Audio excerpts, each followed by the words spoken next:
आइए मेरे प्यारे बच्चों, अब हम आगे बढ़ते हैं।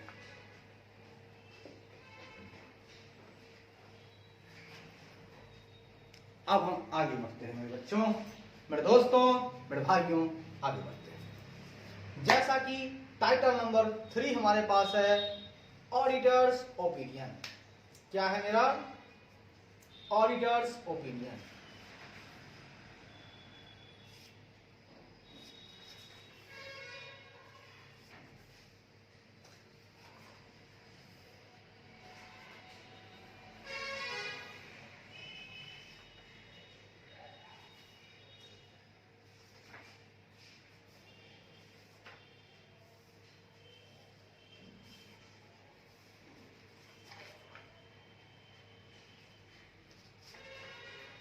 आइए, तीसरा नंबर जो मेरे पास है वो क्या है? ऑडिटर्स का ओपिनियन। ऑडिटर्स ओपिनियन क्या है? ऑडिटर्स ओपिनियन देखिएगा, the first section of the auditors report shall include the auditor's opinion and shall have the heading opinion। मतलब फर्स्ट सेक्शन, पहला सेक्शन क्या होता है? First section include. First section में क्या इंक्लूड होता है? First section of the auditors report. Auditors report का जो पहला सेक्शन होता है उसमें इंक्लूड होता है, क्या इंक्लूड होता है साहब? ऑडिटर्स ओपिनियन जो है वो इंक्लूड होता है। ठीक है, इंक्लूड होता है ऑडिटर्स ओपिनियन, जिसका हेडिंग होता है, जिसका हेडिंग होता है ओपिनियन। ओपिनियन मतलब ऑडिटर्स ओपिनियन का जो फर्स्ट जो होता है तीसरे नंबर में, उसके बारे में हम लोग चर्चा कर रहे हैं कि ऑडिटर्स रिपोर्ट का जो पहला सेक्शन होता है उसमें इंक्लूड होता है ऑडिटर्स ओपिनियन, और ऑडिटर्स ओपिनियन में जो हेडिंग होता है वो होता है ओपिनियन। अब हम बात करेंगे ओपिनियन सेक्शन क्या होता है ऑडिटर्स रिपोर्ट का। ऑडिटर्स रिपोर्ट के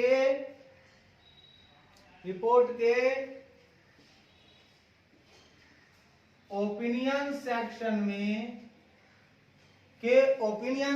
में निम्न लिखित होंगे। मतलब ऑडिटर्स रिपोर्ट के ओपिनियन सेक्शन में कुछ निम्न बातें होंगे। कौन कौन सी बातें होंगे भैया? बातें होंगे 5। कितनी बातें होंगे? बातें होंगे 5। 1 2 3 4 5 बातें होंगी। ठीक है, पहली बातें क्या होंगी ओपिनियन सेक्शन में? पहली बातें क्या दिखाई जाएगी? पहली बातें सुनिएगा,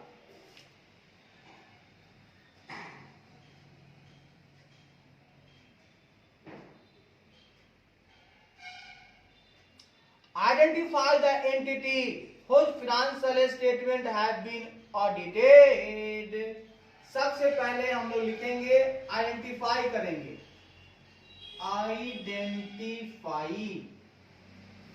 आइडेंटिफाई द एंटिटी।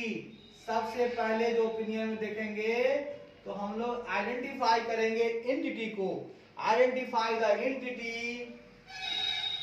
हुज मतलब जिसका, identify the entity whose financial statement have been audited. Financial statement have been audited मतलब सबसे पहले हम लोग पहचान करेंगे पहचान करें उस एंटिटी की जिसका फिनेंशियल स्टेटमेंट ऑडिट होता रहा है,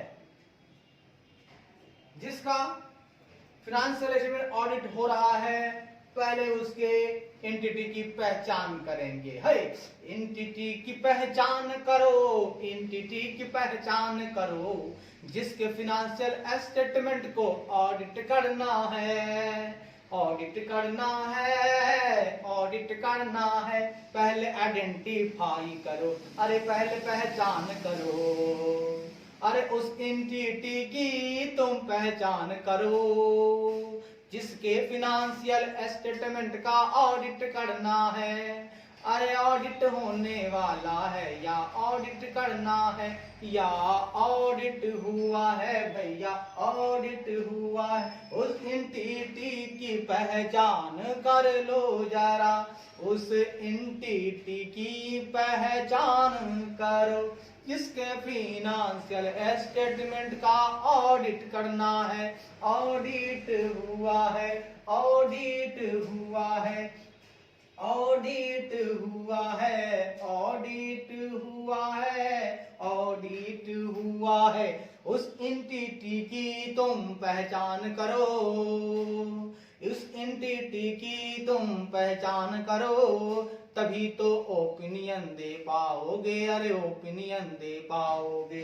एंटिटी की तुम पहचान करो जिसके फिनेंशियल स्टेटमेंट का ऑडिट हुआ है, हुआ है, हुआ है, हुआ है, हुआ है, हुआ है, हुआ है। उसकी उस एंटिटी की पहले हम लोग आइडेंटिफाई करेंगे। साथ ही साथ state that financial statement have been audited. दूसरे नंबर में हम बताएंगे कि उनका फिनेंशियल स्टेटमेंट ऑडिट हुआ है। हम बताएंगे कि उस एंटिटी के फिनेंशियल स्टेटमेंट का ऑडिट हुआ है। पहला एंटिटी की पहचान करो, फिर बताओ एंटिटी के फिनेंशियल स्टेटमेंट का ऑडिट हुआ है, हुआ है, हुआ है, हुआ है, हुआ है, हुआ है। पहले एंटिटी की पहचान करो, फिर ये बताओ कि उसके फिनेंशियल स्टेटमेंट का ऑडिट हुआ है, ऑडिट हुआ है। जब हम लोग बता देंगे कि फलाना एंटिटी है, उसके फाइनेंशियल स्टेटमेंट का ऑडिट हो गया है, तब हम करेंगे आइडेंटिफाई करेंगे title of each statement comprising the financial statement. Financial statement में शामिल होने वाले टाइटल को क्या करेंगे, टाइटल ऑफ प्रत्येक स्टेटमेंट, मतलब प्रत्येक स्टेटमेंट के टाइटल को, प्रत्येक स्टेटमेंट जो भी स्टेटमेंट देंगे, प्रत्येक स्टेटमेंट के टाइटल की पहचान करें, प्रत्येक स्टेटमेंट के टाइटल की पहचान करें जो कि फाइनेंशियल स्टेटमेंट में शामिल है, जो कि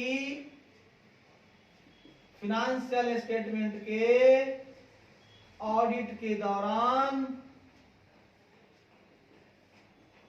शामिल हुए हैं। मतलब फाइनेंशियल स्टेटमेंट में जब ऑडिट हो रही थी उसके दौरान जो जो शामिल हुए हैं स्टेटमेंट, जो भी स्टेटमेंट बाहर निकल कर आया है, सभी स्टेटमेंट के टाइटल की पहचान करें, टाइटल की पहचान करें, एंटिटी की पहचान करें। हुआ है फाइनेंशियल स्टेटमेंट ऑडिट, ये बात बताएंगे दूसरे नंबर में, दूसरे नंबर में। तीसरे नंबर में फिनेंशियल स्टेटमेंट में जितने भी शामिल है स्टेटमेंट, सबके टाइटल की पहचान करेंगे, टाइटल की पहचान करेंगे। चौथा नंबर में हम लोग नोट देंगे including the summary of significant accounting policy. कौन सी अकाउंटिंग पॉलिसी लगाई इंक्लूडिंग हुई है उसकी समरी को। चौथा नंबर में कौन सी सिग्निफिकेंट अकाउंटिंग पॉलिसी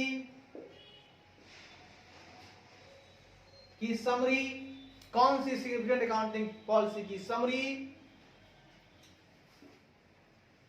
इंक्लूड है, उसके लिए नोट्स देंगे।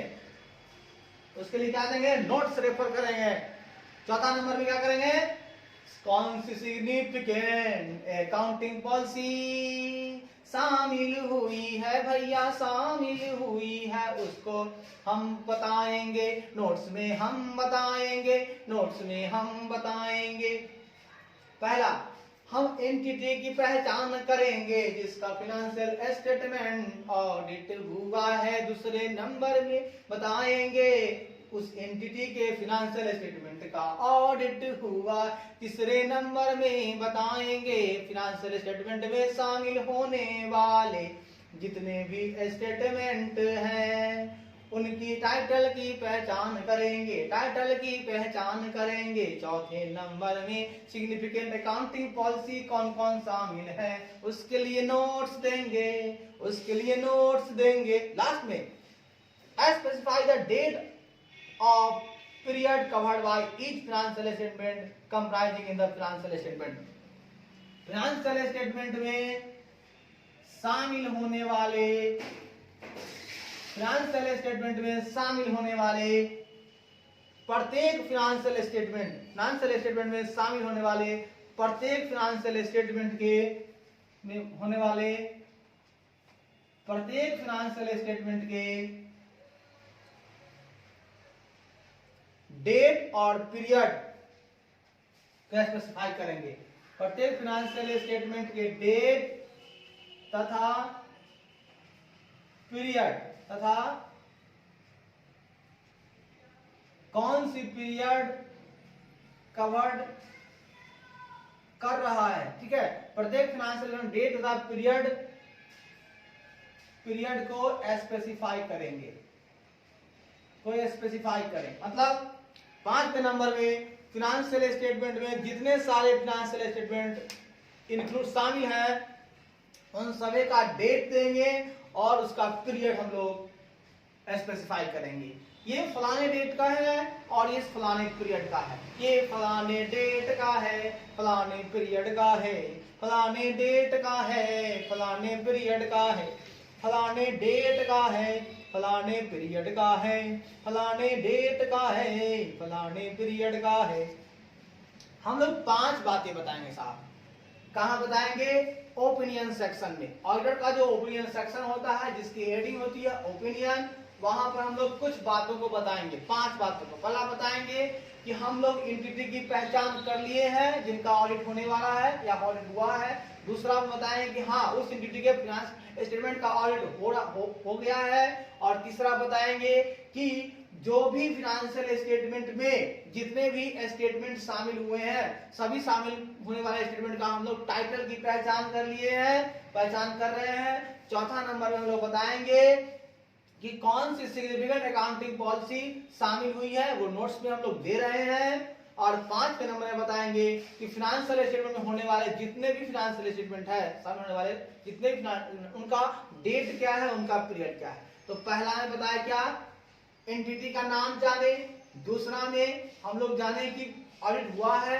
तीसरा में हम लोग जान गए कि भैया तीसरा में जाने हम लोग ये कि स्टेटमेंट जो भी निकल के आया है बाहर फाइनेंशियल स्टेटमेंट के ऑडिट के दौरान उन सारे स्टेटमेंट का टाइटल पहचान लिए हैं। और चौथा नंबर में हम लोग जो भी सिग्निफिकेंट अकाउंटिंग पॉलिसी वहां निकली है बाहर ऑडिट के दौरान फाइनेंशियल स्टेटमेंट में क्या क्या लगाया गया है अकाउंटिंग पॉलिसी, उसको नोट्स में दिखाएंगे। और 5वें नंबर में फाइनेंशियल स्टेटमेंट में शामिल होने वाले जितने भी फाइनेंशियल स्टेटमेंट है उनका डेट क्या है, उनका पीरियड क्या है। हम लोग 5 चीजों को जान जाएंगे। गौर फरमाइएगा। एंटिटी की पहचान किए, एंटिटी का ऑडिट हो गया है, उसके फाइनेंशियल स्टेटमेंट का, फाइनेंशियल स्टेटमेंट जो भी स्टेटमेंट है उनका टाइटल पहचान लिए हैं। चौथा नंबर में हम लोग सिग्निफिकेंट अकाउंटिंग पॉलिसी को नोट्स में दिखा रहे हैं। फाइनेंशियल स्टेटमेंट का ऑडिट जो भी मिला है अकाउंटिंग सिग्निफिकेंट ये अकाउंटिंग पॉलिसी वो हम नोट्स में बता रहे हैं। और चौथा नंबर में है कि 55 नंबर में फाइनेंशियल स्टेटमेंट में जितने भी फाइनेंशियल स्टेटमेंट शामिल है सभी का डेट ये है और पीरियड ये है, ये हम बताएंगे। अब मेरे मित्र हम बात करते हैं आपसे अनमोडिफाइड ओपिनियन के बारे में। जैसा कि हम लोग जानते हैं अनमोडिफाइड ओपिनियन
आइए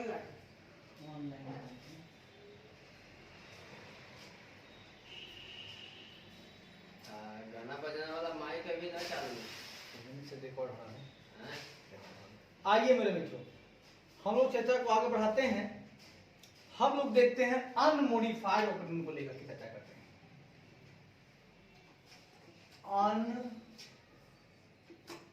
अनमोडिफाइड ओपिनियन एकदम ऐसी ओपिनियन जो बिल्कुल क्लीन है, कहीं से कोई दिक्कत वाली बात नहीं है, एकदम साफ सुथरा ओपिनियन हम आज दे रहे हैं जिसको बोला जाता है अनमोडिफाइड ओपिनियन। देखिए साहब कहता है when expressing an unmodified opinion on financial statement, जब ऑडिटर्स एक्सप्रेस करता है, क्या करता है, जब ऑडिटर्स एक्सप्रेस करता है हाँ फिनेंशियल स्टेटमेंट के ऊपर अनमोडिफाइड ओपिनियन, हाँ जब ऑडिट के दौरान, किसके दौरान, ऑडिट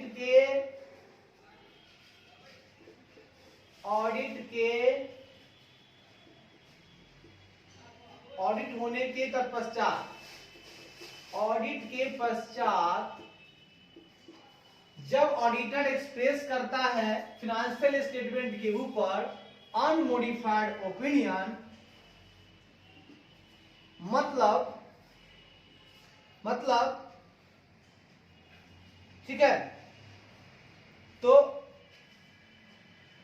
ओपिनियन जो ऑडिटर्स का होगा तब ऑडिटर्स का ओपिनियन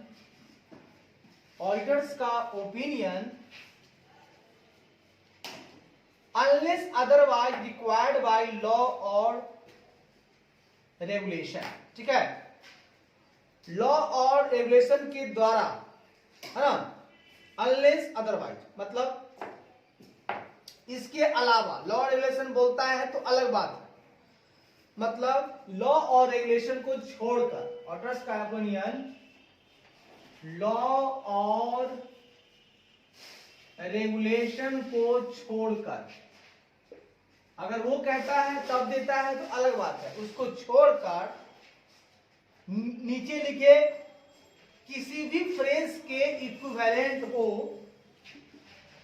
छोड़कर, नीचे लिखे किसी भी फ्रेजेज के इक्विवेलेंट होगा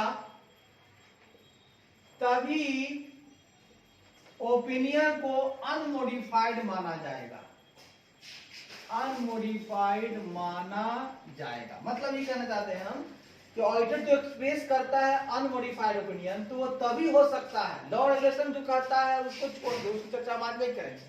उसके अलावा अगर नीचे लिखे फ्रेज में से किसी के बराबर अगर उसका ओपिनियन हो गया तो हम मानेंगे कि वो अनमोडिफाइड ओपिनियन है। पहला कहता है in our opinion accompanying financial statement present fairly in all material respects if in accordance with applicable financial reporting framework। कहता है पहला पॉइंट में कि उनका जो ओपिनियन है उसमें वो शामिल है, ए कंपनी फिनेंशियल स्टेटमेंट जो है प्रेजेंट है फेयरली, है ना, जब ऑडिटर को लगता है कि फिनेंशियल स्टेटमेंट सभी मटेरियल रिस्पेक्ट को, फिनेंशियल स्टेटमेंट के सभी मटेरियल रिस्पेक्ट को देखते हुए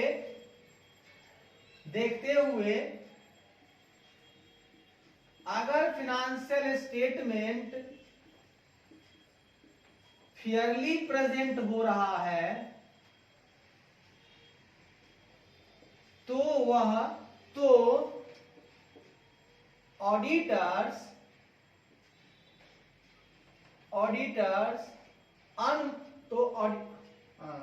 हो रहा है, फेयरली प्रेजेंट हो रहा है तथा फेयरली प्रेजेंट कर रहा है और तथा फिनेंशियल स्टेटमेंट, क्योंकि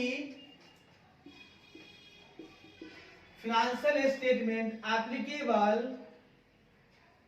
financial reporting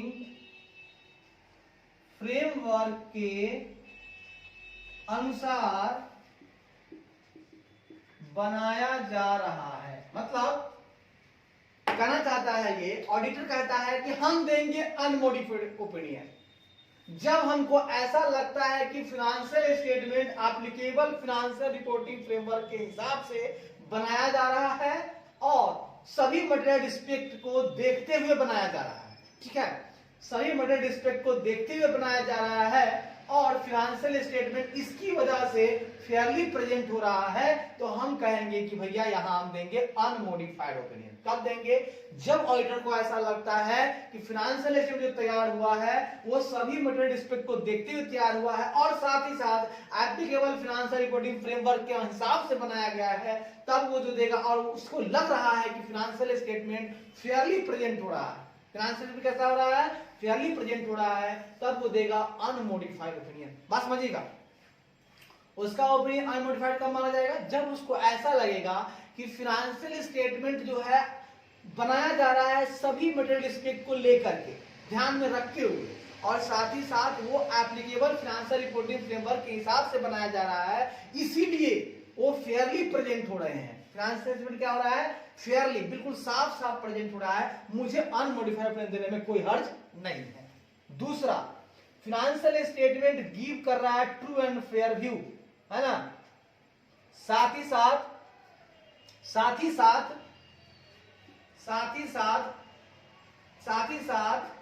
financial statement applicable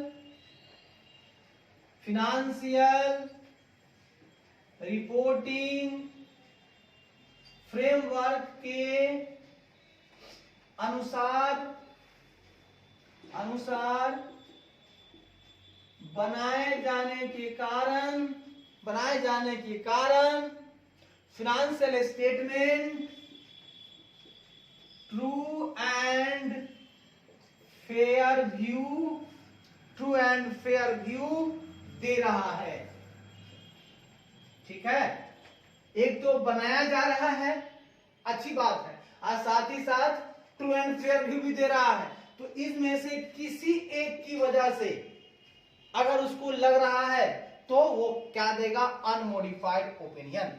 The phrase is present fairly in all material aspects and give a true and fair view are regarded as being equivalent. दोनों एक दूसरे के बराबर है। कोई भी फ्रेज अगर आ जाता है, बात समझिएगा, हमने क्या चर्चा किया? अनमोडिफाइड ओपिनियन तभी देगा जब ऑडिटर यह एक्सप्रेस कर लेता है या बताना चाहता है लॉ रेगुलेशन को छोड़ करके, है ना। लॉ रेगुलेशन अगर कहता है देने के लिए वो अलग मैटर है, लेकिन इनके अलावा अगर किसी भी फ्रेज के कारण ऐसा उसको लगेगा तो वो अनमोडिफाइड देगा। पहला बता रहा है कि भैया सभी मटेरियल एस्पेक्ट को देखते हुए फेयरली प्रेजेंट हो रहा है, और यहाँ give and true fair view दे रहा है। अगर दोनों में से कोई है तो हम समझेंगे कि वो अनमोडिफाइड ओपिनियन देगा। इस बात को आप समझिएगा, इस बात को आप समझिएगा, इस तथ्य को आप समझेंगे जरा सा।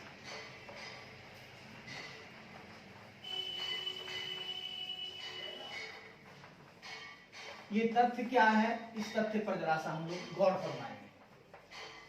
Okay,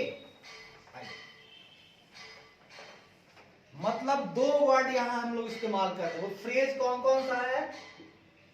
phrases. दो फ्रेज हमको ध्यान में रखना है। एक ध्यान रखना है प्रेजेंट फेयरली। क्या हो रहा है? ये प्रेजेंट हो रहा है फेयरली। कौन सा? फाइनेंशियल स्टेटमेंट क्या कर रहा है? प्रेजेंट कर रहा है Fairlie in all material respect, सभी मटेरियल रिस्पेक्ट को देख करके। इन ऑल मटेरियल रिस्पेक्ट्स, याद रखिएगा, सभी मटेरियल रिस्पेक्ट्स को देखते हुए वो प्रेजेंट कर रहा है फेयरली। ये पहला बात हुआ। या हम बोलेंगे कि गिव एंड ट्रू, गिव दे रहा है, give true and fair view दे रहा है। क्या? फाइनेंशियल स्टेटमेंट क्या दे रहा है? ट्रू एंड फेयर व्यू दे रहा है। ये दोनों क्या लगेंगे? ये दोनों इक्विवेलेंट हैं, इनमें ये समान है। फेयरली प्रेजेंट हो रहा है या ट्रू एंड फेयर व्यू दे रहा है, तो हम अनमोडिफाइड ओपिनियन देंगे, आंख बंद करके देंगे, कहीं से कोई डाउट नहीं, कोई प्रॉब्लम नहीं। ठीक मेरे मित्र?